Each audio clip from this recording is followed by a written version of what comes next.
আসসালামু আলাইকুম। আজকের ক্লাসে সবাইকে স্বাগতম। তো একটু দ্রুত জয়েন করে ফেলো সবাই। আমি নিতে চাইছিলাম ক্লাসটা 7:30 থেকে, কিন্তু আমি একটু নিজে অসুস্থতার কারণে আসলে ক্লাসটা একটু আগে নিয়ে ফেলতেছি। যেহেতু তোমাদের এই সেকেন্ড পেপারের যে অধ্যায়গুলো ছিল, আমি ওভারঅল হচ্ছে সবগুলো অধ্যায়ের ক্লাস নিয়েছি, শুধু সপ্তম অধ্যায় বাকি ছিল। তো চেষ্টা করবো এখন সপ্তম অধ্যায়টাই জাস্ট তোমাদেরকে একটু যে বিষয়গুলো গুরুত্বপূর্ণ, যে টপিকগুলো জানাই লাগবে সেগুলো শেষ করার, ঠিক আছে?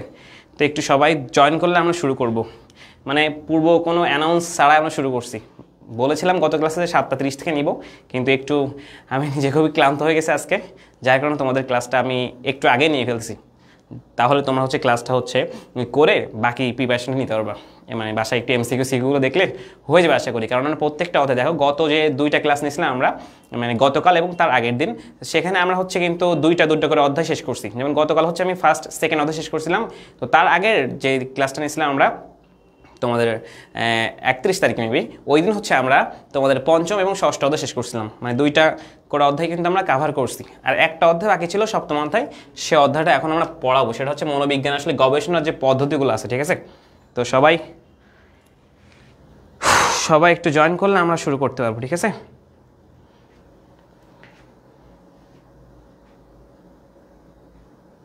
সবাই জয়েন করলে আমরা হচ্ছে শুরু করতে পারবো। সবাই একটু জয়েন করো, আমাদের ক্লাস লিঙ্কগুলো গ্রুপে দেওয়া হলে আসলে সবাই জয়েন করে যাবে।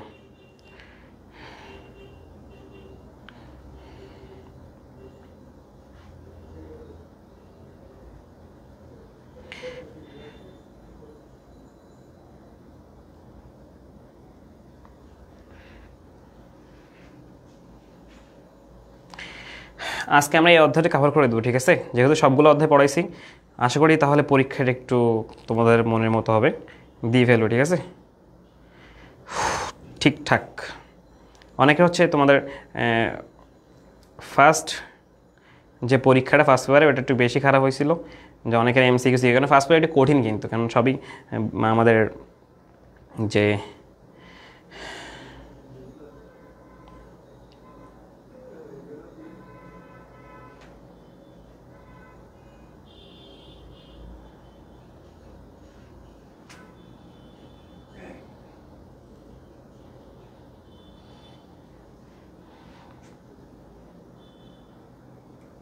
ওকে, তাহলে আমরা শুরু করবো, ঠিক আছে? সবাই আসুক। আর ক্লাসটা হচ্ছে আমরা ইউটিউবে আপলোড করে দিব, তোমরা দেখে নেবে খুব দ্রুতই, ঠিক আছে? আমাদের সাথে রিফাত জয়েন করে ফেলছে, সাদুল অনেকে জয়েন করছে, নুসরাত জয়েন করছে, ওকে, রুহান জয়েন করছে। দেখো যে সপ্তম অধ্যায়টা আছে, জাস্ট এখানে আমাদের গবেষণার যে পদ্ধতিগুলো আছে, ওই পদ্ধতিগুলো আমরা খেয়াল করবো, কারণ এই পদ্ধতি থেকে আমাদের কোশ্চেন আসবে। পদ্ধতিগুলো কোন কোন পদ্ধতি কোন ক্ষেত্রে ইউজ করা হয় সেই ক্ষেত্রে। আর সমাজবিজ্ঞান ক্লাস আমাদের নিবে স্যার, কারণ সমাজবিজ্ঞান পরীক্ষা তখন শুরু হয় নাই। পরীক্ষার আগে তোমাদের মানে ফ্রি যে ম্যারাথন ক্লাসগুলো চলতেছে সেগুলো চলবে, ঠিক আছে? তো স্টার্ট করি। দেখো আমাদের সমাজ যে মনোবিজ্ঞানের যে আমি ক্লাসটা বেশি হলে 40 থেকে 50 মিনিট নিব, ঠিক আছে? এখন থেকে 40 মিনিট, মানে মাগরিবের আজান দিলেই মানে ক্লোজ করে দিব।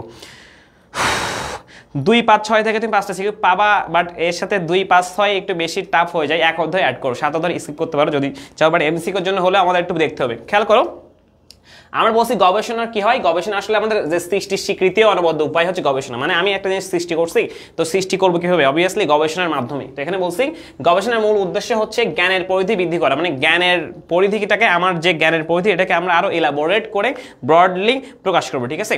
এখন বলছি বর্তমান বিশ্বে প্রযুক্তির উৎকর্ষ সম্ভব হলেও মানুষের কিন্তু সৃজনশীল আবিষ্কার দ্বারাই হয়েছে। কারণ বর্তমান যে পৃথিবীতে, এটা কিন্তু যখন সৃষ্টির শুরু থেকে পৃথিবী এমন ছিল না। গবেষণা বিজ্ঞানীদের গবেষণার ফলে কিন্তু আমরা এই যে সিভিলাইজড একটা সভ্যতায় বসবাস করতেছি, ঠিক আছে? আগে কিন্তু এমন ছিল না। এই যে বিদ্যুৎ, এখন যে ক্লাস নিচ্ছি, এসি ছিল, এসি আছে বলে সুন্দর আরামে ক্লাস নিচ্ছি, বিদ্যুৎ আছে বলে ক্লাস নিতে পারছি, মানে লাইটগুলো আছে, এটা আছে। তো সব মিলে আমাদের এই যে সবগুলো কিন্তু আমাদের মানে গবেষণারই ফলাফল, ঠিক আছে? এখন আমরা এই মনোবিজ্ঞানে যে বৈজ্ঞানিক পদ্ধতির কয়েকটা বৈশিষ্ট্য বিদ্যমান আছে, তাদেরকে আমরা মনোবিজ্ঞানকে আমরা বিজ্ঞান বলছি, ঠিক আছে? এখানে আমাদের কয়েকটা জিনিস আছে, সেগুলো জাস্ট খেয়াল করবো। এই যে 1869 সালে এইগুলো একটু খেয়াল করবো, যে হেরেডিটারি এরকম অনেকগুলো মানে তোমার থাকবে, যে কোন গ্রন্থ বা কত সাল, এইগুলো একটু খেয়াল করতে হবে, ঠিক আছে? এই সালটাল চলে আসে একটা, জাস্ট এইগুলো একটু খেয়াল করিয়ে যে কত সালে তিনি অভিজ্ঞ করেন, যে 9000 লোকের উপর বুদ্ধি অভিজ্ঞাটি তিনি কিন্তু করছিলেন, ঠিক আছে? যে ফ্রান্সিস গ্যালটন করছিলেন এই অভিজ্ঞা বা পরীক্ষাটা, যেটা আমরা গবেষণা বলতে পারি বা অভিজ্ঞা বলা হয়ে থাকে। এখন গবেষণা পদ্ধতিতে সাধারণ অনেকগুলো বৈশিষ্ট্য থাকবে।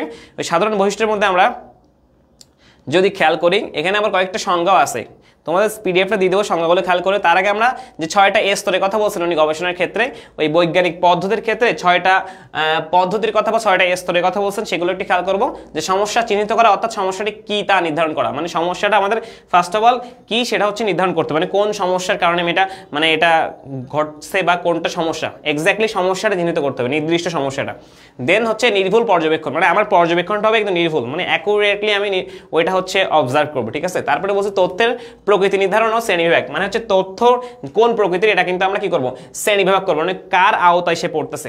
তারপরে বলছি প্রকল্প প্রণয়ন বা অনুমান গঠন, মানে এক কথায় আমি হচ্ছে সেই বিষয়টা হচ্ছে একটা আনুমানিক ধারণা গঠন করবো, ঠিক আছে। তারপর হচ্ছে নিরীক্ষণ বা পরীক্ষণের মাধ্যমে আনুমানিক সিদ্ধান্তের যাচাইকরণ, মানে যে সিদ্ধান্তটা করছি সেটা হচ্ছে যাচাইকরণ করতে হবে আমার ঠিকঠাক আছে কিনা। তারপর হচ্ছে ফলাফল পূর্ব সিদ্ধান্তকে সমর্থন করছে কিনা, মানে আমি যে ফলাফলটা নিছি পূর্বে যে সিদ্ধান্ত নিয়েছিলাম সেটাকে সমর্থন করছে কিনা আমার সেটাও দেখতে হবে।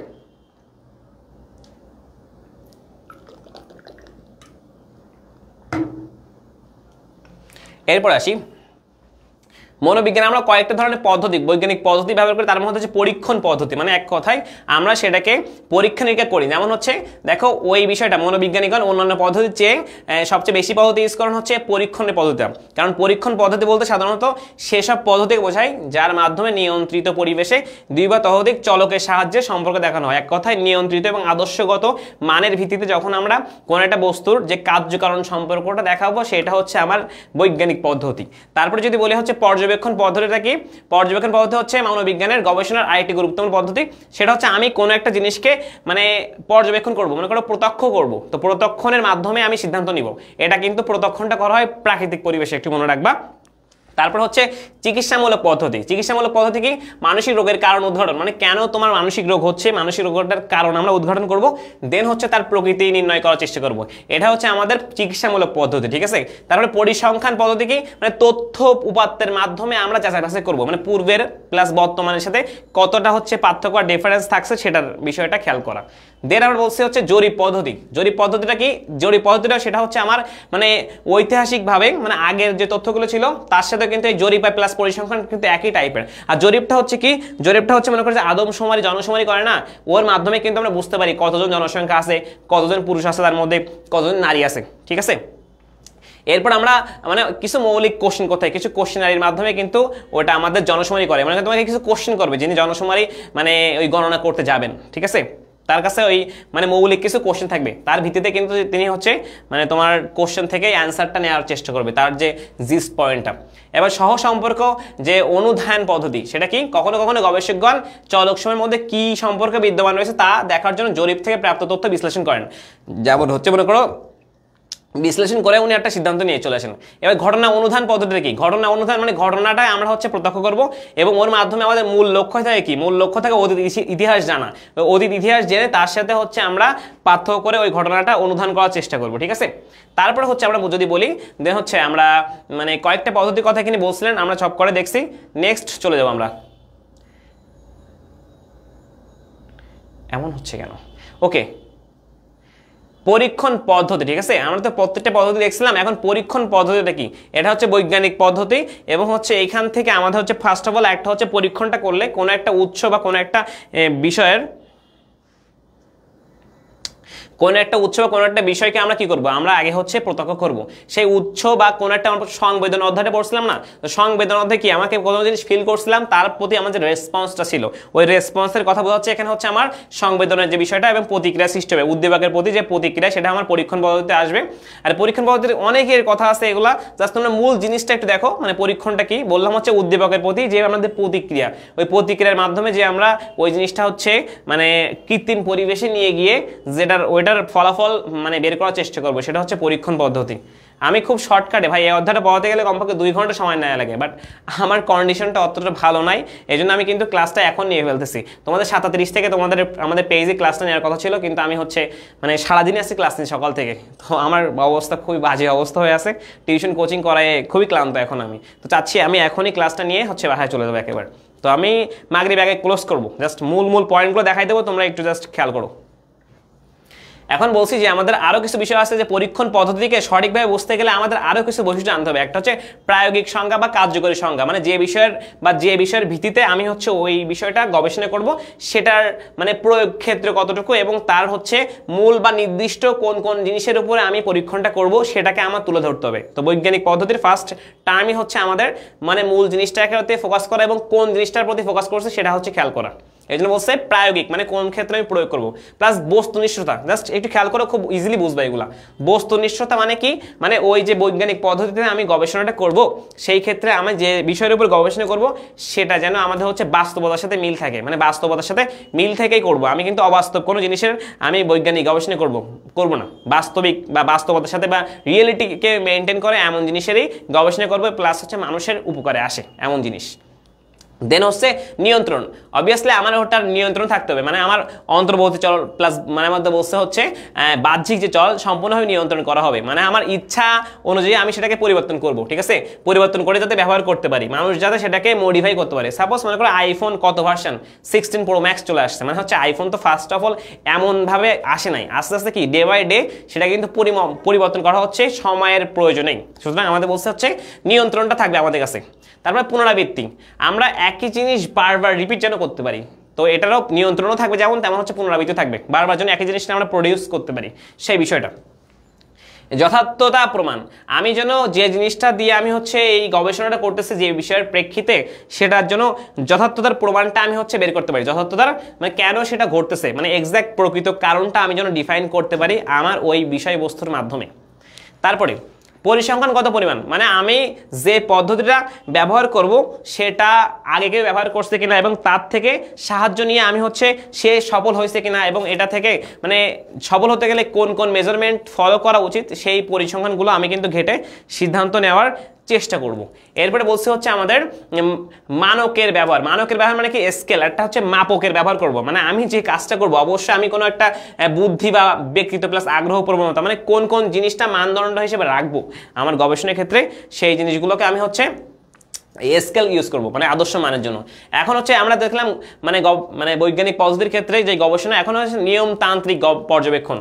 নিয়মতান্ত্রিক পর্যবেক্ষণ মানে কি, আমি হচ্ছে কৃত্রিম পরিবেশেই যে করা হবে না, কিন্তু এটা কিন্তু আমাদের মানে নিয়মতান্ত্রিক উপায় বলছে যে যেসব আচরণমূলক ঘটনা গবেষণাগারের কৃত্রিম পরিবেশে করা হয় না সেসব আচরণমূলক ঘটনা সম্পর্কে অনুসন্ধান করার জন্য নিয়মতান্ত্রিক পর্যবেক্ষণ পদ্ধতি ব্যবহার হয়ে থাকে। মানে এক কথায় যেগুলো কৃত্রিম পরিবেশে করা যাচ্ছে না সেগুলোকে আমরা নিয়মতান্ত্রিক পরিবেশে নিরীক্ষণ করব, আর এই নিরীক্ষণটাকে বলছে হচ্ছে নিয়মতান্ত্রিক পর্যবেক্ষণ। তো এখানে নিয়মতান্ত্রিক পর্যবেক্ষণের ক্ষেত্রে দুইটি নিয়মতান্ত্রিক বৈশিষ্ট্য মানে ব্যবহার করছেন ক্লাইডার বলছেন হচ্ছে পরীক্ষণ পাত্রদেরকে তাদের প্রাকৃতিক পরিবেশে পর্যবেক্ষণ করা হয়, মানে পরীক্ষণ যে পাত্রগুলো আছে তাদেরকে প্রাকৃতিক পরিবেশে পর্যবেক্ষণ করা হয়, এবং হচ্ছে পরীক্ষণ পাত্রের নিজস্ব আচরণের সাথে পর্যবেক্ষণকারীর কোনোভাবেই প্রতিবন্ধকতা সৃষ্টি করে না। মানে আমি যেটাতে আমি করবো এটা তারা নিজস্ব মনে করো আত্মবিরোধী হবে না, এক কথা তার সাথে যেন সাংঘর্ষিক না হয়। এরপর হচ্ছে আমরা কার্যকারণ সম্পর্কে বলতে থাকবো, প্রত্যেকটা কাজের পিছনে যে কারণ থাকবে, তো নিয়মতান্ত্রিক পরিবেশে করতে গেলে অবশ্যই আমার পারস্পরিক সম্পর্ক বা কার্যকারণ সম্পর্কে ভিত্তিতে করতে হবে, মানে ওই কাজটা কেন করছি কোন কারণে সুষ্ঠুভাবে সুস্পষ্টভাবে সেটাকে কিন্তু ব্যক্ত করতে হবে। আশা করি তোমরা আমার এত স্পিডে কথা বুঝতে পারতেছো, কারণ হচ্ছে ফার্স্টলি বলতে হচ্ছে আমি দাঁড়াচ্ছি, এটা আমার শক্তি নাই, যদি বসে ক্লাস নিতে পারতাম খুবই বেটার হতো, কিন্তু আশা করি এটা পারা যাবে না। এখন খেয়াল করো, জাস্ট বলতেছি যে পুরো পরিকল্পনা অনুযায়ী যখন স্বাভাবিক পরিবেশ থেকে তথ্য সংগ্রহ করা হয় তখন তাকে পদ্ধতিগত পর্যবেক্ষণ বলে। মানে আমার একটা পরিকল্পনা ছিল বা আমি এটা করব, তো সেখান থেকে যদি আমি নিতে পারি সেটা হচ্ছে পদ্ধতিগত পর্যবেক্ষণ, মানে আমার ওটা আগে থেকে জানা ছিল। এখন আমাদের ওটা গেল পদ্ধতিগত পর্যবেক্ষণ। তারপর হচ্ছে পরীক্ষণ পদ্ধতির সহায়ক, মানে আমি সব সুবিধা হচ্ছে কি আমার ওই পদ্ধতির সহায়ক হিসেবে কাজ করবে, মানে পরীক্ষণ পদ্ধতির ক্ষেত্রে আমার হচ্ছে নিরীক্ষণটা সহায়ক হিসেবে কাজ করবে, পরীক্ষণ পদ্ধতির ক্ষেত্রে নিরীক্ষণটা হচ্ছে সহায়ক হিসেবে কাজ করবে। এখন শিশু ও প্রাণীর মনের নির্ভরযোগ্যতা, মনে করো প্রায় সকল আচরণই পর্যবেক্ষণ পদ্ধতির আওতাভুক্ত হয়ে থাকে, কারণ শিশুর আচরণ প্লাস ইতর প্রাণীদের আচরণ কিন্তু আমরা অনুধান বা নিরীক্ষণ বা পর্যবেক্ষণের মাধ্যমে কিন্তু করে থাকি।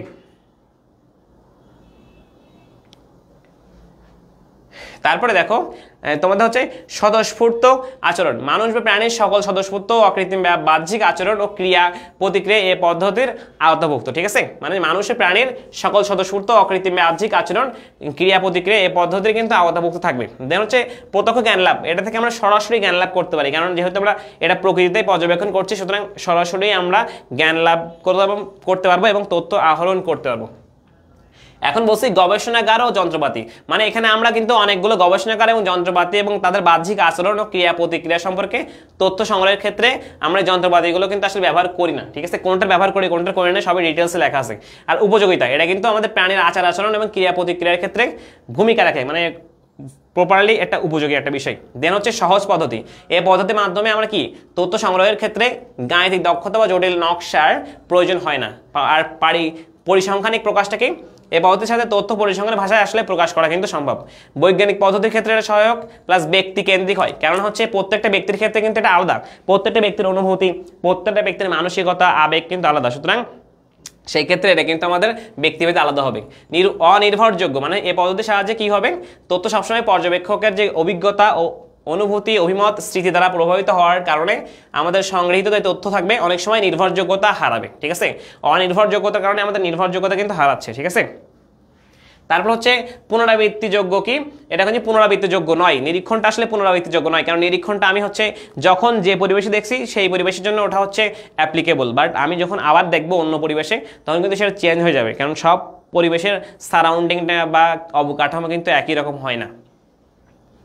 এবার হচ্ছে বলছে চল নিয়ন্ত্রক অভাব, বলছে পর্যবেক্ষণকৃত ঘটনা ইচ্ছাধীন না হয় এ পদ্ধতি চলসমূহের নিয়ন্ত্রণ সম্ভব হয় না এবং এগুলো অস্পষ্ট এবং অনির্দিষ্ট থাকে, কিন্তু স্বতঃস্ফূর্ত আচরণের ক্ষেত্রে এটা কিন্তু একটা প্রভাব ফেলে, মানে বাধাগ্রস্ত করে। স্বতঃস্ফূর্ত বা মনে করো স্বাভাবিক আচরণে এটা কিন্তু বাধা প্রয়োগ করতে পারে ঘটনার জন্য অপেক্ষা, মানে পর্যবেক্ষণের ক্ষেত্রে বলতেছে আমাদের এক্ষেত্রে পর্যবেক্ষণকে উপযুক্ত ঘটনার জন্য অপেক্ষা করতে হয়। মানে মনে করো আমার একটা সিন বা মনে করো আমি একটা সিনেমা বানাবো, তো আমার ওই সিনেমার ক্ষেত্রে বর্ষাকালটা আমার লাগবে, মানে বৃষ্টি হওয়া, তো আমাকে কিন্তু বর্ষাকাল পর্যন্ত অপেক্ষা করতে হবে, এই জন্য ঘটনাটা নিতে গেলে আমার ওই পরিবেশ বা ওই সময়ের জন্য অপেক্ষা করা লাগবে।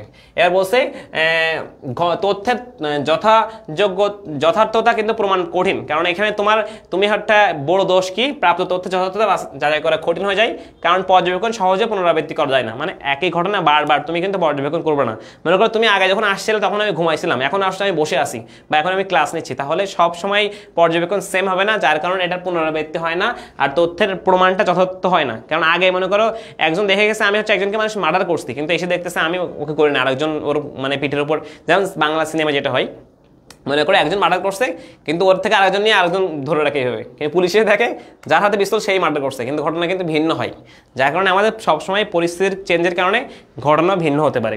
এরপর হচ্ছে চিকিৎসামূলক পদ্ধতি, মানে আমরা এখানে কি কি চিকিৎসা বা ক্লিনিক্যাল মেথড অবলম্বন করতে পারি, সেই ক্ষেত্রে আমাদের বলতেছে যে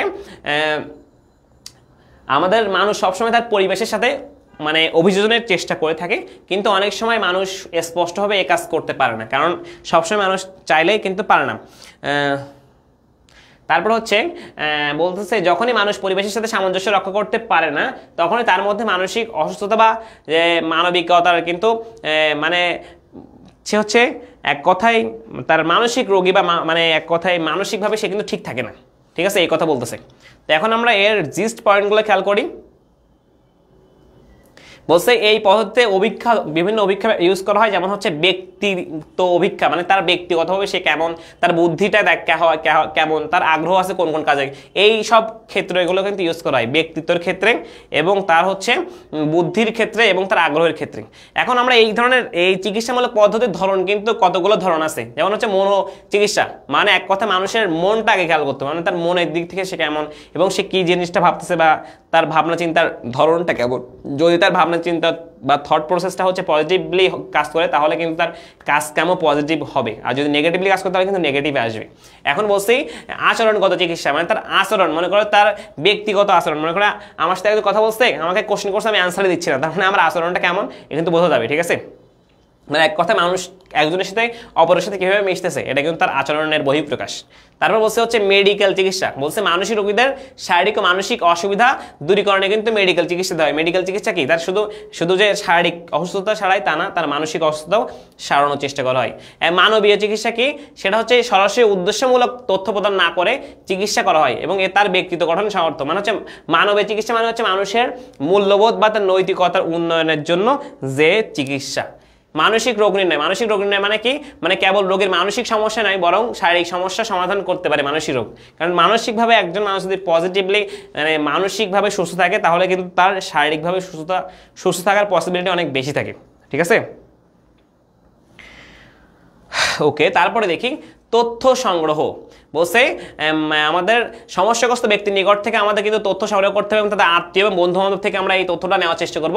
দেন রোগীর আচরণ অনুসন্ধান, মানে এক্ষেত্রে রোগীর বর্তমান সমস্যা নয় বরং তার ভবিষ্যৎ সমস্যা সম্পর্কে আমাদের ধারণা নেওয়া, মানে তার আচরণ অনুমান করলে আমরা কিন্তু তার অতীত এবং বর্তমানের বিষয়টা আমরা কিন্তু জেনে নিতে পারবো। ঠিক আছে, এখন সঠিক সিদ্ধান্ত গ্রহণের ক্ষেত্রে কি মানসিক রোগের চিকিৎসা পদ্ধতির জ্ঞান মনোবিজ্ঞানীদের কিন্তু সঠিক সিদ্ধান্ত নিতে সাহায্য করে। এখন আমরা এই চিকিৎসার অসুবিধা কি, এটা কিন্তু অবৈজ্ঞানিক, ডিরেক্টলি এখানে কোনো বৈজ্ঞানিক পদ্ধতি ইউজ করা হচ্ছে না, কারণ এটি অনেক ধরনের ব্যক্তিনিষ্ঠ মানে বিভিন্ন ব্যক্তির মতামতের প্রেক্ষিতে করা হয়, সুতরাং এটা সবাই যে সমর্থন করছে এমনটা না, যার কারণে এটা হচ্ছে অবৈজ্ঞানিক বলতেছে। আর পরিকল্পনাহীন, এটা কিন্তু পরিকল্পনা করে করা হয় না, যেমন তোমাদের আজকে ক্লাস নেওয়ার কথা হচ্ছে 7:30, আমি নিচ্ছি 6টাতে, তো পরিকল্পনাহীন কিন্তু এটা। প্রকল্প অনুপস্থিত, এক্ষেত্রে আমাদের কোনো অনুমান করা হয় না, সুতরাং এখানে প্রকল্পই থাকবে না। যথার্থতা যাচাই কষ্টসাধ্য, মানে এটার যে কেন ঘটছে কি কারণে ঘটছে এর প্রয়োগ ক্ষেত্র তুমি বের করতে পারবে না। আমি কিন্তু ফার্স্টলি নিচ্ছি কারণ ক্লাসটা শেষ করতে হবে মাগরিবের আগে। সময় সাপেক্ষ, এটা করা কিন্তু অনেক সময় সাপেক্ষ, এটা লেন্দি প্রসেস। ঠিক আছে, আর এই পদ্ধতি ব্যবহার করে চিকিৎসার শতভাগ সাফল্য পাওয়া যায় না। ওকে, এখন চলের ধারণা পড়বো, কনসেপ্ট অফ ভ্যারিয়েবল। আমাদের চল কি, আমাদের বলি চল বা চলক। ঠিক আছে, সেই চলটা দেখবো। চল হচ্ছে কি গবেষণা বিষয়বস্তু প্রক্রিয়া বুঝতে সাহায্য করে আমাদের চলটা। তো এখানে দেখা যায় মনোবিজ্ঞানের প্রকৃতি ও বৈজ্ঞানিক অবস্থা জানার জন্য চল আমাদের জানা খুবই দরকার। আর চলটা আমরা যদি বলি এখানে একটা গুরুত্বপূর্ণ একটা বিষয় মনোবিজ্ঞানের ক্ষেত্রে বা বৈজ্ঞানিক গবেষণার ক্ষেত্রে, সুতরাং চলের বৈশিষ্ট্য প্রভাব আমাদের জানতে হবে। এখন চলের সংজ্ঞা যদি দেখি, চল বলতে বোঝাচ্ছে চল একটি বৈজ্ঞানিক শব্দ যার অর্থ চলনশীল বা পরিবর্তনশীল বা গতিশীল। চলনশীল বা পরিবর্তনশীল বা গতিশীল, যে কোনো অবস্থায় যার পরিবর্তন ঘটে তাই হচ্ছে চল, মানে সবসময় তার পরিবর্তন হবে, সেই স্থির থাকবে না, অলওয়েজ তার পরিবর্তন ঘটতেই থাকবে, সেটা হচ্ছে চল।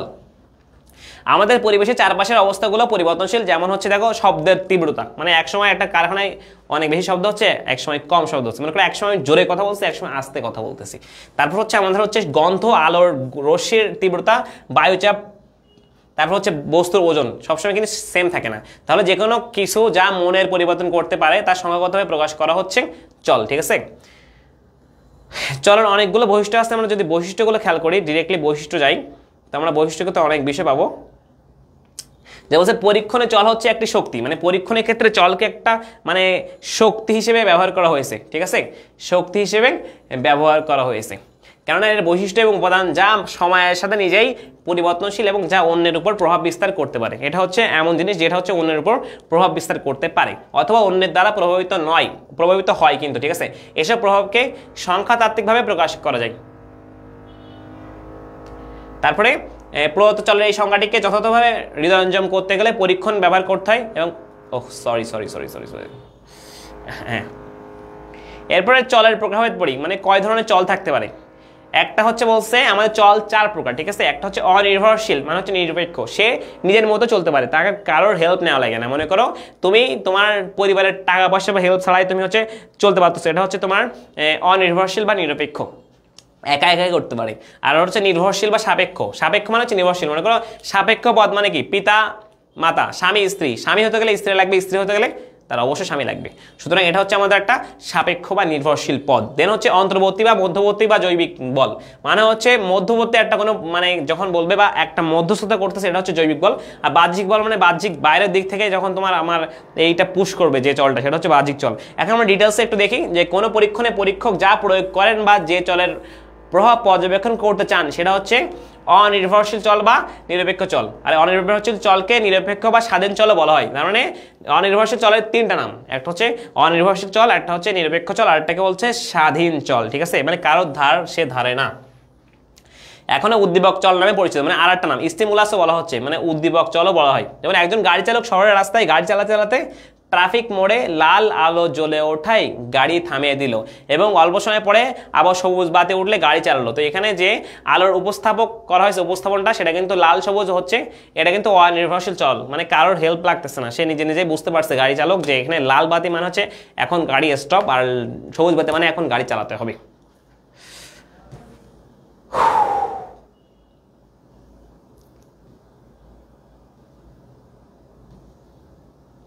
এরপর নির্ভরশীল চল। দেখো নির্ভরশীল চলটা কি, যেসব চলকে তার উপস্থিতি বা সৃষ্টির জন্য অন্য কারোর উপর নির্ভর করতে হয় সেটাকে নির্ভরশীল চল এবং সেটাকে আমাদের সাপেক্ষ বলছে। এবং এই চলটি কিন্তু একটা অনির্ভরশীল চল দ্বারা কিন্তু সৃষ্ট হচ্ছে এবং এটির মূল জীবের প্রতিক্রিয়ায়, মানে জীবের যে প্রতিক্রিয়া করে একটা আরেকটা বস্তুর প্রতি, এটার কথা বলতেছে।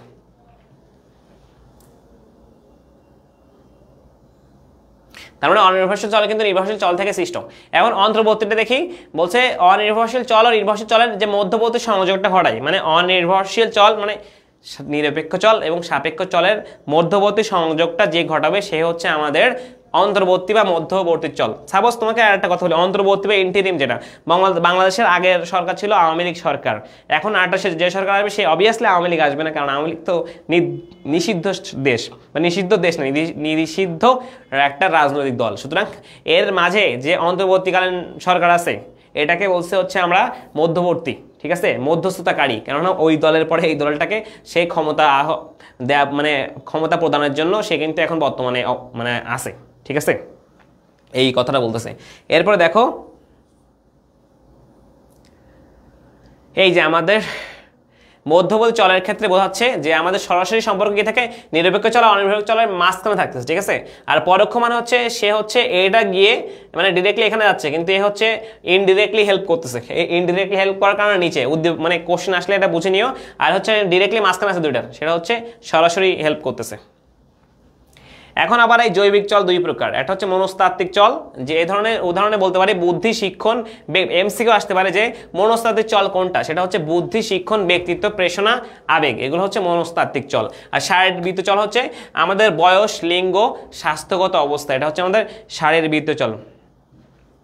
তারপর হচ্ছে আমাদের একটা কথা মনে রাখতে হবে যে মধ্যবর্তী চল কাজ করার সময় মনস্তাত্ত্বিক ও শারীরবৃত্তীয় অবস্থাগুলো কম বেশি একই সাথে কাজ করে, কারণ এই দুই ধরনের উপাদান যা চলগুলো একে অপরের সাথে সম্পৃক্ত এবং একেবারে স্বাধীন নয়। তো এইভাবে দেখা যায় যে মধ্যবর্তী চলগুলো নির্ভরশীল বা এবং সাপেক্ষ উভয়ের উপরে কিন্তু প্রভাব বিস্তার করতেছে। আমি তারপরে আসি বাহ্যিক চল। বাহ্যিক চল মানে কি, উপর যে চল অবাঞ্ছিত প্রভাব বিস্তার করে বাইরে থেকে, মানে বাইরে থেকে মানে তোমার প্রভাব বিস্তার করবে। যেমন গবেষণাকালে পরিবেশ, আলো, বাতাস, শব্দ ইত্যাদি গবেষণার কাজে সমস্যা সৃষ্টি করে, তবে এগুলোকে বাহ্যিক চল বলে। বাহ্যিকভাবে আমাকে সমস্যা করতেছে, এটা হচ্ছে বাহ্যিক চল। ওকে, এবার চলের নিয়ন্ত্রণ কিভাবে করবেন, চলকে সুবিধাজনক ব্যবহারটা কি, চলের নিয়ন্ত্রণ বলতেছে এটা হচ্ছে পরীক্ষণের নিয়ন্ত্রণ, মানে চলকে নিয়ন্ত্রণ করতে গেলে আমাকে পরীক্ষণটাকে নিয়ন্ত্রণ করতে হচ্ছে। আর যখন মনোবিজ্ঞান পরীক্ষণে কোনো ঘটনার কিছু শর্তকে পরীক্ষকের ইচ্ছানুযায়ী করতে হয় এবং তার প্রয়োজনে হচ্ছে চেঞ্জ করতে হয়, সেটাই বলতেছে আমাদের হচ্ছে চলের নিয়ন্ত্রণ, ঠিক আছে। আর এখন আমাদের এই চলের নিয়ন্ত্রণ আবার দুই প্রকার, এটা হচ্ছে নিরঙ্কুশ নিয়ন্ত্রণ আর হচ্ছে পরীক্ষণীয় নিয়ন্ত্রণ। আমি কিন্তু সবই দেখাই দিচ্ছি, তোমরা একটু খেয়াল করো যে নিয়ন্ত্রিত একটা হচ্ছে পরীক্ষণীয় আর একটা হচ্ছে নিরঙ্কুশ, দুইভাবে ভাগ করছে। তো নিরঙ্কুশটা কি, নিরঙ্কুশ মানে তো বুঝো সব কিছু, মানে তার সব নিরঙ্কুশ ভরে মানে জয়ী হয়েছে, ঠিক তেমনি এখন হচ্ছে নিরঙ্কুশ নিয়ন্ত্রণে প্রথমত সার্বিকভাবে সমস্ত পরীক্ষণ ব্যবস্থার উপরে একটি প্রচ্ছন্ন প্রভাব বিস্তার করা হয়, এর ফলে অপ্রত্যাশিতভাবে এমন কোনো ঘটনা ঘটে না যা পরীক্ষণ ব্যবস্থাকে প্রভাবিত বা বিঘ্নিত করতে পারে, ঠিক আছে। এটা হচ্ছে নিরঙ্কুশ, মানে কোনো একটা বিঘ্ন ঘটাবে না, সেটা হচ্ছে নিরঙ্কুশ। আর পরীক্ষণীয় মানে হচ্ছে এ ধরনের নিরীক্ষণ ব্যবস্থা অত্যন্ত জটিল এবং এক্ষেত্রে সাবধানতা অবলম্বন করতে হয়, এখানে আমাদের অবশ্যই সাবধান হতে হবে। এবং পরীক্ষণীয় নিয়ন্ত্রণ বাহ্যিক যে চল এবং অন্তর্বর্তী চল দুইটাকে নিয়ন্ত্রণ করতে পারে, মানে বাহ্যিক প্লাস অন্তর্বর্তী, ভিতরেরটা এবং বাইরেরটা দুটাকে নিয়ন্ত্রণ করতে পারে।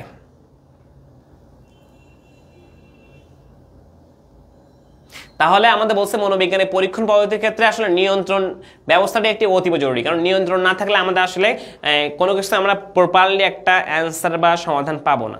এরপরে দেখি হচ্ছে চল নিয়ন্ত্রণের কৌশলটা কি কি।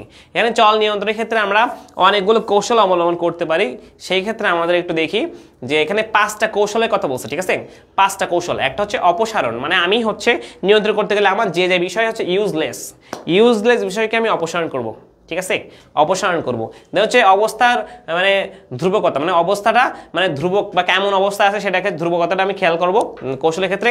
প্লাস হচ্ছে এটাকে মূল্যায়ন করব, ঠিকঠাক তুলনা মূল্যায়ন করব। দেন হচ্ছে প্রতি তুল্য মূল্যায়ন, মানে হচ্ছে এই যে মূল্যায়নের বিষয়টা খেলবো দৈব চয়ন, মানে হচ্ছে আমি কোনটাকে বেছে নিব মানে নির্বাচন করে, সেটাও আমাদের জানতে হবে। তারপর অবশ্যই অপসারণ, পরীক্ষণের ফলাফলের উপর আমাদের কিন্তু ক্ষতিকর প্রভাব পড়তে পারে। এক্ষেত্রে আমাদের যে চলগুলোর লাগছে না সেগুলো কিন্তু আমরা অপসারণ করি, ঠিক আছে? এখানে বলছে প্রচণ্ড।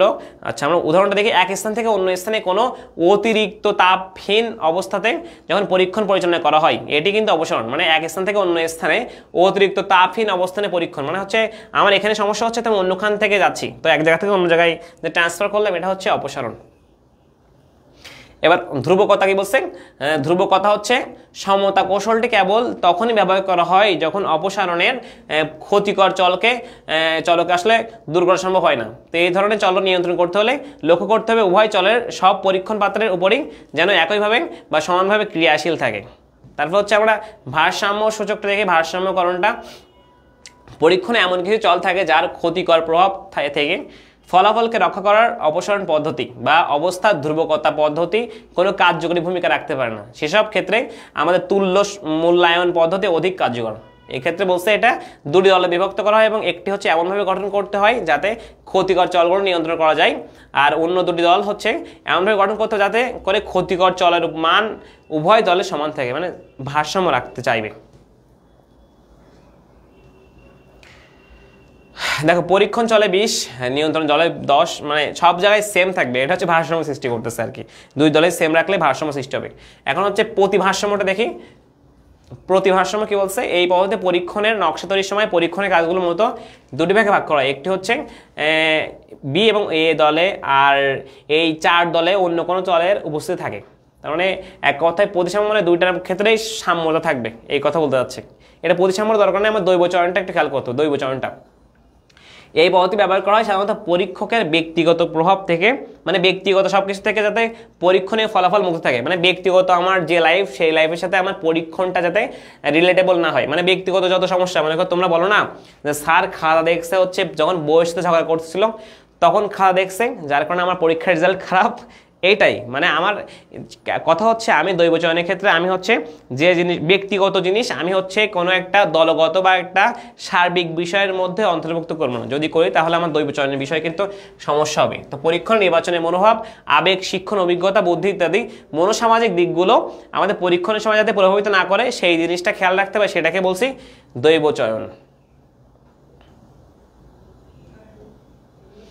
চলের ক্ষেত্রে অনেক সুবিধাজনক কথা বলছে, এটা একটু দেখে নিও চলের সুবিধা চয়ন। এখন দৈব চয়নের ক্ষেত্রে দেখো কয়েকটা বলছে। দৈব চয়ন আসলে দুই ধরনের পদ্ধতিতে করা হতে পারে। দৈব চয়নে আবার দুই ধরনের পদ্ধতি আছে। একটা হচ্ছে যখন কোনো বাহ্যিক চল নির্ভরশীল চলের উপর, মানে বাইরের জিনিসটা নির্ভরশীল চলের উপর প্রভাব বিস্তার করে, কিন্তু এসব বাহ্যিক চলকে অন্য কোনো পন্থায় নিয়ন্ত্রণ করা সম্ভব নয়। মানে হচ্ছে বাইরের চলটা এবং নির্ভরশীল চলের মধ্যে প্রভাব বিস্তার করে, কিন্তু আসলে বাহ্যিক চলকে অন্য কোনোভাবে তুমি নিয়ন্ত্রণ করতে পারবে না। আবার বলছে যখন বাহ্যিক চল শনাক্ত করা হয়েছে কিন্তু অন্য কোনো পন্থায় তা নিয়ন্ত্রণ করা সম্ভব নয়, এই দুইটা পদ্ধতিতে। এখন বলছে আমাদের যে দৈবায়ন পদ্ধতি পরীক্ষণ পাত্র নির্বাচনের জন্য আর কয়েকটা বিষয় আছে। এক জড় আর বিজোড়, জোড় আর বিজোড় পদ্ধতি অথবা লটারি পদ্ধতি। জোড় বিজোড়ের ক্ষেত্রে বলছে এই পদ্ধতিতে আসলে পক্ষপাতহীনভাবে দুটি দল গঠন করা হয় এবং মনে করো ঢাকা কলেজের মনোবিজ্ঞানের অনার্স প্রথম বর্ষে 100 জন ছাত্রকে দুটি দলে ভাগ করা হলো। এক্ষেত্রে জোড় রোলগুলো 50 জন একটা দলে আর বিজোড় রোলগুলো একটা দলে, এভাবে করতে পারি আমরা। আর লটারি পদ্ধতিতে মনে করো 50 জনকে একজন লটারিতে তুললো আর 50টা আরেকজন স্যার তুললো, তাহলে দুইটা দলে ভাগ হয়ে গেল 50-50। এটা হচ্ছে লটারি পদ্ধতি। এখন পরীক্ষণের ধাপগুলো, আমরা পরীক্ষণের ক্ষেত্রে আমরা 3টা ধাপ মানে মেনটেন করবো। একটা হচ্ছে তাত্ত্বিক স্তর, একটা হচ্ছে যান্ত্রিক স্তর, আর একটা হচ্ছে বিশ্লেষণাত্মক স্তর। তাত্ত্বিক, যান্ত্রিক আর বিশ্লেষণ। তাত্ত্বিকটা খেয়াল করো, তাত্ত্বিক স্তর হচ্ছে এই স্তরে প্রস্তুতিগুলো প্রস্তুতিমূলক কাজগুলো সমাধান করা হয়। মানে এক কথায় ইনিশিয়াল স্টেজে আমি হচ্ছে কোন কোন বিষয়ের প্রস্তুতি নিয়েছি, এই প্রস্তুতিগত বিষয়ের আমি হচ্ছে কি করব, সমাধান করব। এখানে পরীক্ষণ সংক্রান্ত জ্ঞানের জন্য ভারসাম্য বিধান এবং এদেরকে সংগঠিত করা হবে। এক্ষেত্রে যেসব পরীক্ষণের ধাপগুলো মেনে চলতে হয় তা হলো নামকরণ বা শিরোনাম, আর সমস্যার প্রকৃতি, ঐতিহাসিক পটভূমি, সমস্যা শনাক্তকরণ, গুরুত্ব কিন্তু অনুধাবন করা হয়। এখানে যান্ত্রিক স্তর কি পূর্বোক্ত আসলে ধারণার উপর ভিত্তি করেই কিন্তু এই কৌশলটা করা হয়, মানে পূর্ব আগের যে চল তার সাথে ডিপেন্ড করেই, মানে তার সাথে রিলেট করেই কিন্তু করা হবে। সেক্ষেত্রে কৌশলগুলো হবে প্রকল্প প্রণয়ন, চল নির্ধারণ, নকশা ইত্যাদিগুলো মনে রাখবা। আর বিশ্লেষণাত্মক স্তর মানে কি, যেখানে আমাদের এই ঘটনা কেন ঘটছে ব্যাখ্যাটা দিব এবং কি কারণে ঘটছে এবং সিদ্ধান্ত গ্রহণ করব, সেটা হচ্ছে বিশ্লেষণাত্মক স্তর। এই স্তরগুলো আবার কয়েকটা উপস্তরে ভাগ হয়েছে। একটা হচ্ছে শিরোনাম, তার টাইটেলটা কি, আর হচ্ছে ঐতিহাসিক পটভূমি, তার কোন কোন পটভূমি বা কোন ঘটনার ভিত্তিতে এটা লেখা হয়েছে। তারপর যে সমস্যার বর্ণনা, আমি কোন সমস্যায় পড়ছিলাম বলে এইটার সমাধানের চেষ্টা করছি সেটা বলতে হবে, এবং এটার কতটা গুরুত্ব আছে, এই কাজটা যে করছি তার গুরুত্ব কতটুকু সেটা আমাকে উল্লেখ করতে হবে। দেন প্রকল্প, প্রকল্প মানে হচ্ছে আনুমানিক একটা ধারণা গঠন করবো যে এটার কারণে এটা হতে পারে বা এই জন্য আমি এই কাজটা করতেছি। দ্বিতীয় হচ্ছে চলের সংজ্ঞা প্রদান, মানে হচ্ছে আমি যে চলটা ইউজ করব তাকে তার প্রপার গুণ মানে গুণ ইনক্লুড করে তার সংজ্ঞাটা দিব। দেন হচ্ছে চলসমূহকে নিয়ন্ত্রণ করা। চলসমূহ নিয়ন্ত্রণ মানে হচ্ছে পরীক্ষণ চলাকালীন এই চলগুলোকে আমাদেরকে নিয়ন্ত্রণ করতে হবে, নির্ভরশীল চলকে আমার নিয়ন্ত্রণ করতে হবে, না হলে কিন্তু আমি প্রপার যে মানে একটা সলিউশন পেতে যাচ্ছি সেটা কিন্তু পারফেক্টলি আমি একটা সলিউশন পাবো না। এর মধ্যে নকশা নির্ধারণ, নকশা নির্বাচনটা কি, আমি হচ্ছে কোনভাবে এটা করব, দেখো একদলীয় করব নাকি দ্বিদলীয় করব নাকি বহুদলীয় করব নাকি উপাদান ভিত্তিক করব, সেটা আমাকে নির্ধারণ করতে হবে। যন্ত্রপাতি, আমি কোন কোন যন্ত্র ইউজ করবো, এটা যান্ত্রিকভাবে করব নাকি হচ্ছে আমি পরীক্ষণীয় মানে আমি হচ্ছে এটা হচ্ছে প্রাকৃতিকভাবে করব, কোন ওয়েতে করব সেটা আমাকে বলতে হবে। পরীক্ষণ পাত্র, মানে কোন পরীক্ষণ পাত্রে আমি ব্যবহারটা করব সেটা আমাকে কিন্তু মানে উল্লেখ করতে হবে। নির্দেশনাবলী, আমি কোন কোন কার্যপ্রণালী বা কোন কোন বিষয়ের মাধ্যমে এটা হচ্ছে করছি সেই নির্দেশনাবলীকে দিতে হবে, মানে কোনটা ব্যবহার করা যাবে কোনটা যাবে না। ইন্টারেস্টিং পড়া কিন্তু। তারপর সেই পরীক্ষণের কার্যক্রম, আমি পরীক্ষণের কার্যক্রমটা আমি হচ্ছে আমার কোন সময় করছিলাম, কখন করছিলাম, কি কি জিনিস পাইছিলাম, এগুলো আমাকে উল্লেখ করতে হবে। যখন তোমরা কোনো একটা গবেষণা করো বা পরীক্ষণ করো তখন কি কি পাও, মানে জিস্ট মানে টপিকগুলো কি কি এবং কি কি পাও নাই সেগুলো কিন্তু উল্লেখ করতে হয়। সেই টপিকের কথা বলতে ভাই, ব্যক্তিগত লাইফের সাথে রিলেটেবল এগুলো। তারপর বলছে আমাদের পরীক্ষণ পরিচালনা ও তথ্য সংগ্রহ, মানে পরীক্ষণটা একজন পরিচালক থাকবে এবং ওই তথ্য থেকে ডাটা শিট তৈরি করে মানে সব ডাটা বা তথ্যগুলো সংরক্ষণ করবে। এরপর ফলাফল, আমার রেজাল্টটা হচ্ছে মূল জিনিস, আমি এতক্ষণ যে পরিচালনাটা করলাম পরীক্ষণটা তার রেজাল্টটা কি এবং তার গড়, পরিমিতি, ব্যবধান, শতকরা হার ইত্যাদি সবকিছু কিন্তু বিন্যস্ত করতে হবে আলাদা আলাদা সেক্টরে। লাস্টলি বলতেছে আমাদের আলোচনা মন্তব্য, আমার হচ্ছে ওটারে একটা সমগ্র বা সার্বিক বিষয় এনে বিচার বিশ্লেষণ করে দেখতে হবে, এটার কেন্দ্রীভূত ফলাফলটা আমার কিন্তু সবার উপর বিশ্লেষণ করে সেটা আমার আলোচনা মন্তব্যের মাধ্যমেই সবার সামনে হচ্ছে ব্রিফ করে প্রকাশ করতে হবে। এবার হচ্ছে সাধারণীকরণ, মানে হচ্ছে আমার ওই ঘটনাটা কার কার সাথে যুক্ত বা কোন কোন ঘটনার মাধ্যমে আমি ওটাকে ঘটনাগুলোকে একত্রিত করতে পারছি, মানে সংযোজন বা শ্রেণীকরণ বা সার্বিকীকরণ, একই ওয়ার্ড। তাহলে দেখা যাচ্ছে বৈজ্ঞানিক গবেষণার ক্ষেত্রে আসলে আমাদের অনেক নিয়ম, অনেক ধাপ মেনে চলতে হয়, আর এই ধাপগুলো কিন্তু আমাদের ধারাবাহিকভাবে করতে হবে, মানে ক্রমানুসারী একটির পরে একটা নিয়ে আসতে হবে, মানে একটা হয়ে গেলে তারপরে একটা। তো এইসব ধাপ যথাযথভাবে অতিক্রম করার উপরেই কিন্তু একটি পরীক্ষণের সার্থকতা নির্ভরশীল, মানে ওই পরীক্ষণটা ভালোভাবে হবে কিনা তোমার প্রত্যেকটা ধাপ কিন্তু পর্যায়ক্রমে পারফেক্টলি নির্ভুলভাবে মানে অতিক্রম করতে হবে। তো বলছে পরীক্ষণটি সার্থকভাবে সম্পন্ন করার পর এর ধাপগুলো সবই ধারাবাহিকতায় লিপিবদ্ধ করতে হবে, মানে কোনটার পরে কোনটা পাইছিলাম, কখন কোন টাইমে কোনটা পাইছি, পরপর সিরিয়ালি লিখতে হবে। একে বলে গবেষণা বা পরীক্ষণ প্রতিবেদন, মানে হচ্ছে প্রতিবেদনটা আমি হচ্ছে প্রতিবেদন লিখি না, আমরা প্রতিবেদন লিখলে কি লিখছিলাম যে সেটা হচ্ছে আমি কখন অনুষ্ঠান শুরু হয়েছিল, কখন প্রধান যে আমাদের হচ্ছে অতিথি তখন কখন উনি মঞ্চে আসছিলেন, কখন বক্তব্য দিয়েছিলেন, কখন অনুষ্ঠানটা নাচ হয়েছিল, কখন অনুষ্ঠানের মানে সব কিছু হয়েছিল, সব কিন্তু টাইম টু টাইম উল্লেখ করতে হয়। সেম জিনিস এখানেও। এখন পর্যবেক্ষণটা খুবই সহজ জিনিস, মানে আমাদের বাইরের যে পরিবেশ, বাইরের প্রাকৃতিক পরিবেশটা কিভাবে চেঞ্জ হচ্ছে, কোন অবস্থা আছে, যেটা আগে বলছিলাম সেই জিনিসগুলোকে আমাকে প্রত্যক্ষ করতে হবে, দ্যাটস ইট, অবজার্ভ করতে হবে। দৃশ্যমান ঘটনা বা বিষয়কে সুশৃঙ্খলভাবে নিরীক্ষণ করা, মানে একটা জিনিস যেগুলো দেখা যায় সেটাকে আমার পারফেক্টলি মানে শৃঙ্খলাবদ্ধভাবে পর্যবেক্ষণ করাকে বলতে হচ্ছে নিরীক্ষণ করা হচ্ছে পর্যবেক্ষণ। এখন আমাদের যে পর্যবেক্ষণ আসলে আমাদের দুই ভাগে ভাগ করতে পারি, একটা হচ্ছে স্বাভাবিক বা প্রাকৃতিক, একটা হচ্ছে নিয়ন্ত্রিত। মানে স্বাভাবিক মানে আমরা বুঝি যেটা হচ্ছে আমাদের একদম স্বাভাবিক প্রকৃতির মাধ্যমে প্রাকৃতিকভাবে ঘটবে, সেটা হচ্ছে স্বাভাবিক। আর যেগুলো হচ্ছে মনে করো নিয়ন্ত্রিত, মনে করো কৃত্রিম পরিবেশে মানুষের নিয়ন্ত্রণে করবে, সেটা হচ্ছে নিয়ন্ত্রিত। সুতরাং আমাদের বলছি মনের প্রবৃত্তিগুলোর বহিঃপ্রকাশ দেখে তাদেরকে আমাদের যে হচ্ছে সেটা হচ্ছে পর্যবেক্ষণ, নিয়ন্ত্রিত পর্যবেক্ষণ। এখন পর্যবেক্ষণের সুবিধাগুলো কি একটু খেয়াল করি। পর্যবেক্ষণ আসলে কেন করব, আমি ক্লাস ফার্স্টলি নিচ্ছি কারণ আমি শেষ করে দিলে তোমাদের রেকর্ড ক্লাস থাকছে, তোমরা একটু দেখে নিতে পারবে, খুবই শর্ট টাইমে শেষ করতেছি। সেটা হচ্ছে পরীক্ষণ পদ্ধতির সাহায্যে আমাদের কি প্রাপ্ত তথ্য বাস্তবে কতটুকু কার্যকর হচ্ছে সেটা আমাদের কিন্তু জানতে পারি। শিশুর আচরণ, প্রাণীর আচরণ সম্পর্কে আমরা তথ্য সংগ্রহ করতে পারি এবং কোন ক্ষেত্রে আমাদের এই পদ্ধতির ক্ষেত্রে ইউজ করব অধিক সুবিধাজনক সেটা আমরা জানতে পারি। যেসব আচরণ সামাজিক অবস্থার প্রেক্ষাপটে এবং মানুষ একত্রে মিলিত হওয়ার ফলে সৃষ্টি হয় সেগুলো আমরা পর্যবেক্ষণ করতে পারি। এই পদ্ধতি প্রাপ্ত তথ্যসমূহ পরিসংখ্যানের সাহায্যে প্রকাশ করা যায়। এই পদ্ধতির কিন্তু বিশেষ গাণিতিক দক্ষতা ও জটিলতার নকশার ক্ষেত্রে প্রয়োজন পড়ে না। এর অসুবিধা কি, এ পদ্ধতি ইচ্ছা করলে যখন তখন পর্যবেক্ষণ করা যায় না, মানে তোমার একটা টাইম বা অপেক্ষা করতে হবে পর্যবেক্ষকের, মানে বলছিলাম না বৃষ্টি হবে কখন, তার জন্য অপেক্ষা করতে হবে সিনেমাটা শুটিং করার জন্য, এমন আর কি। এই পদ্ধতিতে প্রাপ্ত তথ্যসমূহ অনেকটা ব্যক্তিনিষ্ঠ হয়ে থাকে, মানে ব্যক্তি তার নিজের ইচ্ছা অনুযায়ী করে থাকে, এই জন্য ব্যক্তিনিষ্ঠ। পর্যবেক্ষণের পদ্ধতিতে পুনরাবৃত্তি সম্ভব নয়, মানে একই কাজ বারবার ঘটবে না, এটা আমরা আগে বলছি।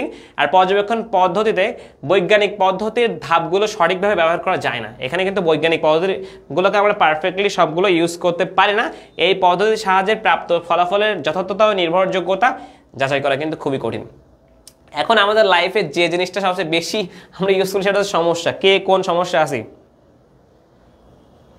তো সেই ক্ষেত্রে আমরা বলবো সমস্যাটা কি, সমস্যা হচ্ছে আমাদের মানে এক কথায় কোনো কাজ করতে গেলে যে বাধা, মনে করো আমি লক্ষ্য স্থির করছি কিন্তু বাধা থাকলে কিন্তু আমরা বলছিলাম মানসিক বিকারগ্রস্ত হয়ে যাচ্ছে মানুষটা। এখন আমরা সমস্যার ক্ষেত্রে আমরা কয়েকটা বিষয় লক্ষ্য করবো। একটা হচ্ছে গবেষণার সমস্যাকে হতে হবে মানে সহজবোধ্য, মানে সহজে যাতে ক্যাচ করা যায়, এবং ভাষাগতভাবে হতে হবে প্রশ্নবোধক প্রকৃতির, মানে প্রশ্ন রেখে যায় যেন। তারপর হচ্ছে সমস্যাটি এমন হতে হবে যেন এটা থেকে অনির্ভরশীল চল এবং নির্ভরশীল চলকে আলাদা করা যায়, এবং এটা থেকে যেন সমস্যা সমাধানের পদ্ধতিগত অনুসন্ধান বা গবেষণা কার্য সম্পাদন করা যায়।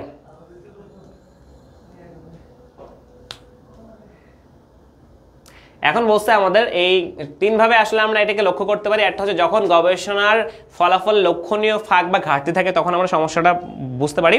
তারপর হচ্ছে যখন বিভিন্ন অনুসন্ধানের ফলাফলের মধ্যে ঐক্যমত না থাকে, যখন কোনো ঘটনার মানে তোমার অব্যাখ্যা মানে যেটা হচ্ছে ব্যাখ্যা দেওয়া যায় না, অব্যাখ্যার তথ্য হিসেবে থাকে, মানে ব্যাখ্যা দেওয়া হচ্ছে না। তিন ধরনের অবস্থা থেকে সমস্যা সৃষ্টি হয়। এরকম তিনটা সিচুয়েশন থাকলে আমাদের সমস্যা সৃষ্টি হবে। ফার্স্ট অফ অল জ্ঞানের অভাব, আমি জানি না পড়াশোনা, তো আমার দ্বারা হবে ভাই, আমি পড়াটা জানি না, আমার হচ্ছে জ্ঞানের অভাব, সুতরাং আমার সমস্যা হবে। আমি পড়ি নাই সময় দিয়ে, তাহলে আমার জ্ঞানের অভাবটার কারণে সমস্যা সৃষ্টি হবে সব ক্ষেত্রে, শুধু পড়ালেখা নয়, ইজ অ্যান্ড এভরিথিং।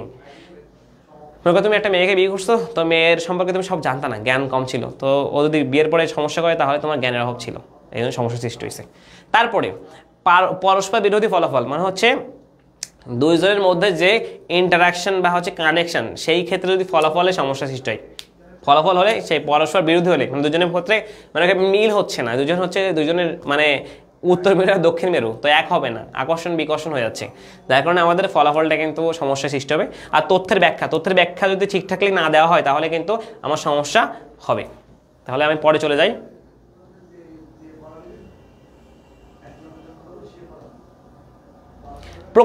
প্রকল্প জিনিসটা যুক্তিবিদ্যা পড়ছে তাদের কাছে খুবই ইজি, মানে এক কথায় কোনো একটা বিষয় সম্পর্কে আনুমানিক ধারণা গঠন। মনে করো হচ্ছে যদি বলি আমরা যে পদ্মা সেতু যে বাংলাদেশে করা হয়েছে, এটা কিন্তু একটা খসড়া বা আনুমানিক একটা জিনিস হচ্ছে আগে করছে। আনুমানিক জিনিসটা কি, আনুমানিক জিনিসটা হচ্ছে আমাদের আনুমানিক জিনিসটা মনে করা হচ্ছে আমাদের কি, মনে করো আমি ভাবছি এতটা পিলার হবে এখানে জাজিরা প্রান্তে বা মাওয়া প্রান্তে, এত মানে এত কিলোমিটার রাস্তা হবে প্রশস্ত, এবং কতটা স্প্যান বসবে, কতটা পিলার হবে, এগুলো কিন্তু আগে ধারণা করে রাখছি, এবং যখন পদ্মা সেতু হয়ে গেছে তখন কিন্তু এটা বাস্তবায়ন হয়ে গেছে। সুতরাং আমরা যখন কোনো কাজ করার আগে একটা আনুমানিক ধারণা গঠন করি তাকে বলবো হচ্ছে প্রকল্প। ওকে,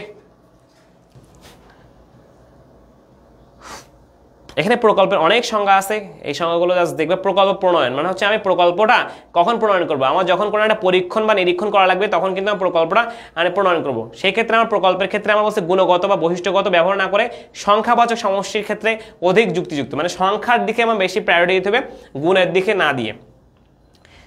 এবং এখানে কিন্তু অনেক চলটল আছে রক্ষা করতে হবে প্রকল্প পরিচালনার ক্ষেত্রে আমাদের উচিত, যাতে এটা পুনরাবৃত্তি না ঘটে, এবং মধ্যকার সম্পর্কটা ক্লিয়ার রাখতে হবে। দুটি চলের মধ্যকার সম্পর্ক আমাদের কিন্তু অভিধান আকারে প্রকাশ করতে হবে, ঠিক আছে। এরকম অনেক কথা আছে, এগুলো আমাদের না পড়লে চলবে। আমাদের প্রকল্প আসলে কোথা থেকে আসছে বা প্রকল্পের প্রকারভেদ, এটা আমরা খেয়াল করব।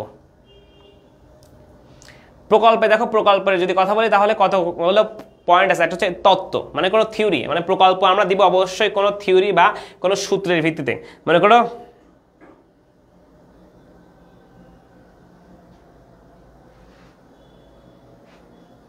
তাহলে হচ্ছে তত্ত্ব মানে কোনো একটা সূত্রের মাধ্যমে আমরা সেই ব্যাখ্যাটা দিব, ঠিক আছে, সূত্র ইউজ করব। সাদৃশ্যপূর্ণতা মানে ওইটার সাথে আর কি কি বিষয়ের মিল আছে সেই বিষয়গুলো আমরা হচ্ছে কি করব, সেই বিষয়ের মাধ্যমে আমরা কিন্তু ওটার সমাধান দেওয়ার চেষ্টা করব, ঠিক আছে। মানে একটার সাথে একটা, মনে করো আমাদের বস্তুর পতন কোন কারণে হচ্ছে বা জোয়ার ভাটা কোন কারণে হচ্ছে, অবশ্যই সবগুলো মাধ্যাকর্ষণ শক্তির কারণে হচ্ছে। সুতরাং আমরা এই দুটাকে সাদৃশ্যগতভাবে মানে ব্যাখ্যাটা দিব। তারপর হচ্ছে আমাদের বাস্তব অভিজ্ঞতা। আমি যে ফলাফলটায় আসতে চেষ্টা করব বা আমি একটা যে অনুমানটা করব বা যে প্রকল্পটা দিব, অবশ্যই আমার ওই সম্পর্কে ধারণা থাকতে হবে। এই জন্য বাস্তব অভিজ্ঞতা আমার সাথে নিজের সাথে ঘটে যাওয়া এমন কিছু, সেটা হচ্ছে বাস্তব অভিজ্ঞতা। সুতরাং বাস্তব অভিজ্ঞতার প্রেক্ষিতে প্রকল্পটা দিতে হবে। আর তারপর হচ্ছে অন্তর্দৃষ্টি, মানে হচ্ছে দূরদৃষ্টি। এক কথায় আমি হচ্ছে মানে যেন ভালোভাবে ওটার পর্যবেক্ষণ করে আমার এটার ভবিষ্যতে কি হতে পারে এই জিনিসটা একটু খেয়াল করতে হবে, ঠিক আছে, দূরদৃষ্টি সম্পন্ন। এবং সংশ্লিষ্ট গবেষণা, ওই বিষয় সম্পর্কে গবেষক বা যারা গবেষণা করছে, যারা ওই বিষয়ে অভিজ্ঞ, তাদের সাহায্য নিয়ে বা তাদের থেকে এই প্রকল্পটা মানে আমাদের নেওয়া উচিত হবে, ঠিক আছে।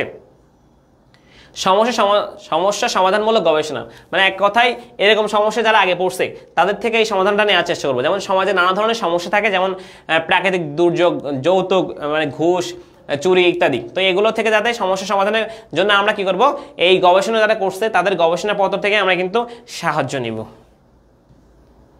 এখন বলছে প্রকল্প আসলে কয় প্রকার হতে পারে। প্রকল্প এখানে আমাদের দুই প্রকার, একটা হচ্ছে সর্বজনীন প্রকল্প, একটা হচ্ছে অস্তিত্ববাদী প্রকল্প, ঠিক আছে।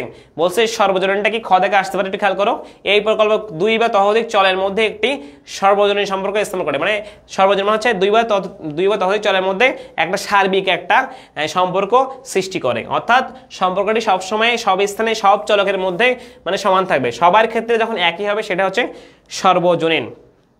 আর যখন শিক্ষার্থীদের পুরস্কৃত করা হলে তারা কিন্তু খুব কর্মতৎপর হয়ে যায়, তাদেরকে যদি পুরস্কার করা হয়, সুতরাং তারা কিন্তু সবাই শিশুই কিন্তু ভালো লাগে পুরস্কার দিলে। এখন অস্তিত্ববাদী প্রকল্পটা কি, এ ধরনের প্রকল্প বিশেষ ক্ষেত্রে কি হয়, সত্য হয় বা কমপক্ষে একটি নির্দিষ্ট ক্ষেত্রে সত্য হয় এমন সম্পর্ক প্রকাশ করে। যেমন কমপক্ষে একজন শিক্ষার্থী যদি পুরস্কৃত হয়, সেক্ষেত্রে কিন্তু সে কর্মতৎপর হবে, ঠিক আছে। এটা হচ্ছে অস্তিত্ববাদীর কথা বলছে। আর প্রকল্পটাকে তিনটা ভাগে ভাগ করছেন আরেকজন ব্যক্তি, মানে সেটা হচ্ছে আমাদের বলছে গুড এবং হ্যাট তিন ভাগে ভাগ করছে। একটা হচ্ছে সর্বনিম্ন পর্যায়ের প্রকল্প, আর একটা হচ্ছে অপেক্ষাকৃত উচ্চতর পর্যায়ে, মানে একটা হচ্ছে মানে নিচের, আর একটা হচ্ছে উপরের, আর একটা হচ্ছে সর্বোচ্চ পর্যায়ে, ঠিক আছে। আসলে প্রকল্পের খুবই গুরুত্ব আছে, কারণ আমাদের একটা বিষয় সম্পর্কে আমরা ধারণা নিতে পারি প্রকল্পের মাধ্যমে, আর তার উদ্দেশ্য জানতে পারি, কোন কাজের জন্য আমরা এটা ব্যবহার করবো, কোন কাজের জন্য এটা মানে করতেছি আর কি। সমাধানে আসতে পারি একটা প্রকল্পের মাধ্যমে, পূর্বাভাস, আগাম তথ্য জানতে পারি, উপকরণ সম্পর্কে জানা যায়, মানে কোন সোর্স থেকে আসতেছে, সংশ্লিষ্ট বিষয় সম্পর্কে জানা যায়, ওই সাথে রিলেটেড যে বিষয়গুলো আছে তার সম্পর্কে জানা যায়, এবং হচ্ছে সৃজনশীলতা, আমার হচ্ছে সৃজনশীলতা কিন্তু বহিঃপ্রকাশ ঘটে, এবং পরীক্ষণ পাত্র সম্পর্কে জানা যায়, ঠিক আছে। এরপরে আমরা কিন্তু একটা ভালো একটা সিদ্ধান্ত নিতে পারি। আর ভালো প্রকল্পের বৈশিষ্ট্য কি কি, একটা প্রকল্প ভালো হতে গেলে অবশ্যই প্রকল্পের গ্রহণযোগ্যতা থাকতে হবে, সবাই সেটাকে গ্রহণ করবে, এটা ভালো প্রকল্প, এবং প্রকল্প একটা নির্দিষ্ট হতে হবে, একটা সুনির্দিষ্ট কোনটা তুমি নিছো, এবং প্রকল্প সহজবোধ্য হবে, খুব সহজে যাতে এটাকে পাওয়া যায়, এবং হচ্ছে প্রকল্প যৌক্তিক হতে হবে, লজিক্যাল হতে হবে, প্রকল্প বস্তুনিষ্ঠ হতে হবে, বাস্তবিক হতে হবে, আর হচ্ছে প্রকল্প তাত্ত্বিক ভিত্তি থাকবে, মানে তত্ত্বগত বা মানে উপাত্তগত ভিত্তি থাকবে। প্রকল্প স্ববিরোধী হবে না, মানে প্রকল্প হচ্ছে তুমি যে মনে করো তোমাকে বলা হয়েছে তুমি কেন কালকে হচ্ছে বাজার করো নাই, তুমি বাসার বাজার করো কিন্তু কালকে করো নাই কেন, তুমি বললা আমার জ্বর আসছিল, কিন্তু আসলে তোমার কিছু আসে নাই, তুমি এমন একটা অজুহাত দিচ্ছ যে অজুহাতটা মানে ভ্যালিড না, মানে সঠিক না। অজুহাত দেওয়া ভাই মানে বিশ্বাসযোগ্য অজুহাত না, তাহলে সেটা হচ্ছে স্ববিরোধী, মানে তোমার সাথেই তোমার বিরোধী হয়ে যাচ্ছে। প্রকল্পকে ঋণাত্মকতা হতে পারে, ঠিক আছে, ঋণাত্মক নেগেটিভ এটি তার বিষয়টা থাকবে। মানে মিথ্যা প্রমাণ করায়, মানে মিথ্যা যে নেগেটিভ বিষয়টা যাতে তুমি প্রমাণ করতে পারো, এটাও কিন্তু প্রকল্পের মূল লক্ষ্য থাকে। প্রকল্প এবং নকশার সাথে প্রকল্প যাতে নকশা আকারে এবং হচ্ছে প্রেজেন্টেশনটা ভালো করে আমি প্রকল্প দিতে পারি। প্রকল্প থাকবে গতিশীল, মানে বারবার প্রকল্প চেঞ্জ হবে, কিন্তু প্রকল্পের গতিশীলতা তো বলছে প্রকল্প চল। প্রকল্প বলছে কি কোনো বৈজ্ঞানিক ধারণায় ভাষাগত প্রকাশ হচ্ছে প্রকল্প, আর কাঠামোগত প্রকাশ হচ্ছে নকশা। আর এইটাকে যদি আমি কাঠামোগত উপাদানগত উপস্থাপনটা করতে পারি সেটা হচ্ছে চল। প্রকল্পের সাথে গাণিতিক মানে সম্পর্ক, গাণিতিক যে সম্পর্কগুলো আছে সমীকরণের মাধ্যমে দেখাতে হবে। প্রকল্পের যে উপাদানগুলো আছে সেই উপাদানগুলোকে আমি তুলে ধরতে হবে, মানে কোথা থেকে আসছে কোন উপাদান বা সোর্স। অনুকল্পটা কি? বৈজ্ঞানিক গবেষণায় যে সকল প্রকল্প গৃহীত হয় তা অবশ্যই বাস্তবতার ভিত্তিতে করা হবে, আর অবশ্যই অবাস্তব ভিত্তি নিয়ে এখানে কোনো প্রকল্প করা হয় না। প্রকল্পের ধাপ, অবশ্যই প্রকল্পের যে স্টেপগুলো আছে সেই স্টেপগুলো আমাদেরকে মানে পর্যায়ক্রমে খেয়াল করতে হবে, ঠিক আছে। এখানে ফার্স্ট অফ অল হচ্ছে প্রকল্প গঠন করতে হবে। সেকেন্ড ধাপ হচ্ছে সমস্যার বিশ্লেষণ। থার্ড ধাপ হচ্ছে আমার এই প্রকল্প গঠনের ক্ষেত্রে ব্যাখ্যার যে প্রতিবেদন। তারপরে বলছে বিভিন্ন অংশ বা ধারণাগুলো সাদৃশ্য বৈশিষ্ট্য শনাক্তকরণ এবং এটাকে সার্বিকীকরণ করতে হবে। এগুলো হচ্ছে আমাদের প্রকল্পের যে স্তরগুলো ছিল। আর প্রকল্প পরিচালনা প্লাস উপাত্ত সংগ্রহ, এটা খুবই সহজ জিনিস, এটা আমি স্কিপ করে দিচ্ছি।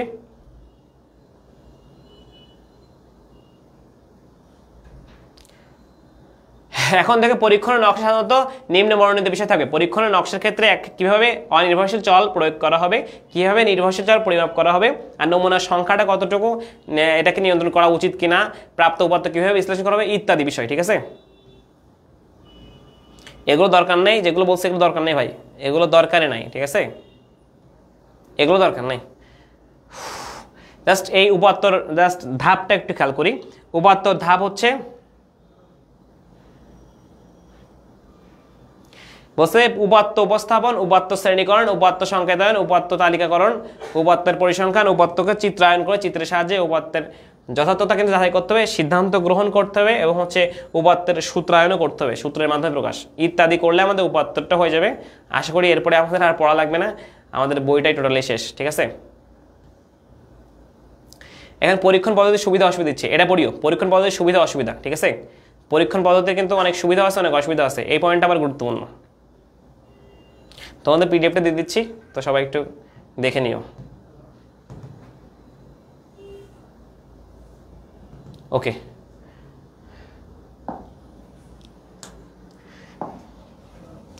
ওকে, তাহলে লাস্ট 1 মিনিট আমি শেষ করি।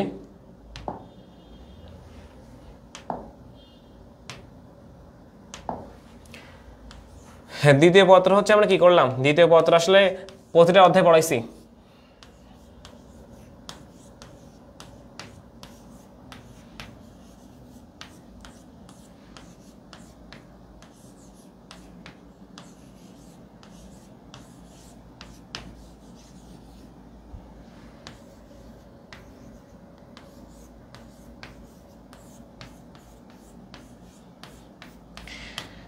আসলে আমি এমসিকিউ করে নিতাম, কিন্তু আমার একটু বেশি শরীর খারাপ লাগছে, সকাল থেকে দাঁড়িয়ে দাঁড়িয়ে আসি, ক্লাস নিচ্ছি, টিউশন করে এসে আমার অবস্থা বাজে।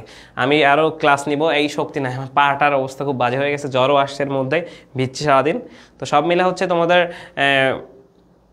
তোমরা একটু জাস্ট এই অধ্যায়গুলো যেহেতু পড়ছি বেসিকগুলো, যেহেতু এর থেকে এমসিকিউ এর থেকে সিকিউ আসবে, যে টপিকগুলো বলছিলাম ক্লাসে এইগুলো গুরুত্বপূর্ণ সেইগুলো একটু দেখিও প্রত্যেকটা অধ্যায়ের ক্ষেত্রে। বিশেষ করে তুমি 5 এবং 6 অধ্যায়টা ভালো করে পড়িও, এবং 1 আর 2 বিশেষ করে 1 অধ্যায় মাস্ট পড়বা, 2 অধ্যায় মাস্ট পড়বা। তো এইগুলো পড়লে মানে প্রত্যেকটা তো ভালো করে পড়ো, এবং প্রত্যেকটা অধ্যায়ের বোর্ড এমসিকিউ সিকিউগুলো একটু খেয়াল করো। বোর্ডের এমসিকিউ সিকিউ দেখবা এই একই টাইপের কোশ্চেন বারবার রিপিট করতেছে, সুতরাং এইগুলো একটু ভালো করে খেয়াল করিও, আর একটু ভালোভাবে রিভিশন দাও। এখনো সময় যা আছে, অধ্যায় যেহেতু শেষ করে ফেলছি, এখন রিভিশন দেবো। আমি চাইছিলাম 37 থেকে ক্লাস নিব, কিন্তু আসলে আমার বেশি অসুস্থতার কারণে আমি নিতে পারতেছি না। আমি এখনই মানে আর দাঁড়ানোরও শক্তি নাই আমার। তো সবাই ভালো করে পরীক্ষা দাও, সবার জন্য শুভকামনা, এটাই আর কি। ভালোভাবে পরীক্ষা দাও, দেখা হবে অন্য কোথাও, অন্য কোনো প্ল্যাটফর্মে, অন্য কোনো তোমাদের লাইফের অন্য কোনো জায়গায়। জীবনের বাংলাদেশ তো ছোটো, দেখা হয়ে যাবে ইনশাল্লাহ। আর যদি চট্টগ্রামে কেউ শিফট করো, চট্টগ্রাম ভার্সিটিতে পড়ো, চট্টগ্রাম এলাকার হও, তাহলে দেখা হয়ে যাবে, ঠিক আছে। আমার জন্য দোয়া করো, তোমাদের জন্য অনেক অনেক দোয়া, পরীক্ষাটা যাতে ভালোভাবে দিতে পারো, একটা ভালো রেজাল্ট হোক সেই প্রত্যাশা রেখে আমি আমার ক্লাস মনোবিজ্ঞান তোমাদের জানিলাম, এবং তোমাদের যুক্তিবিদ্যা ক্লাস আমি নিছি। তো সেইগুলোর পরিসমাপ্তি মানে 25 ব্যাচের ক্লাসের আজকে আমার শেষ। তো 25 ব্যাচের সাথে আর দেখা হচ্ছে না এইভাবে মানে ক্লাসে, ফ্রি ক্লাস বলো আর হচ্ছে এমনিতেই হচ্ছে কোন ক্লাস, মানে আমাদের রেকর্ড মানে পেইড ব্যাচ সবই শেষ। সবাই ভালো থাকো, সুস্থ থাকো, আসসালামু আলাইকুম।